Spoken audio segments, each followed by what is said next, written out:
কেমন আছো তোমরা সবাই? আশা করছি তোমরা সবাই ভালো আছো। তো আজকের যে ভিডিওটা হচ্ছে সেটা একটু ডিফারেন্ট টপিক নিয়ে। এটা হচ্ছে actually payment regarding.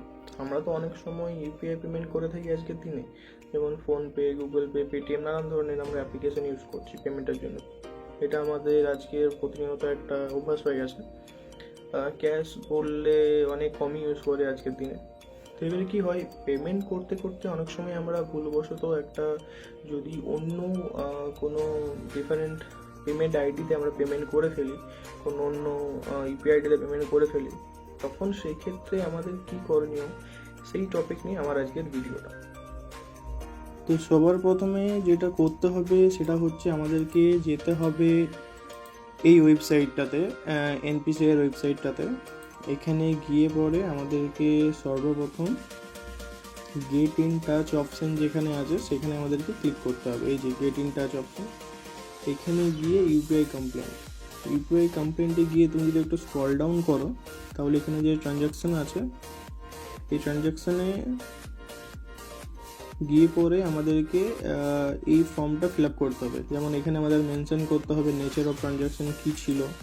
Person to person মানে হচ্ছে তুমি কোনো অন্য একজন পার্সনকে পাঠাতে গিয়ে কোনো ভুল একজনকে পাঠিয়ে ফেলেছো, আর সেই সময় সেই ক্ষেত্রে এই অপশানটা সিলেক্ট করতে হবে। যদি পার্সন টু মার্চেন্ট হয় মানে কি তুমি কোনো দোকানদারকে পাঠাতে গিয়ে অন্য ইউপিআই অ্যাড্রেসে পাঠিয়ে দিচ্ছ, সেই ক্ষেত্রে এই অপশানটা সিলেক্ট করতে হবে।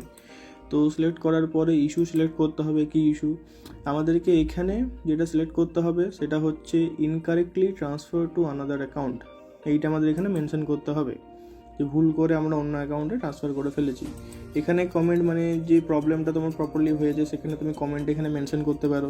ট্রানজ্যাকশান আইডি, যে আইডি তোমার ওখানে মেনশন আছে সেই আইডিটা এখানে মেনশন করতে হবে।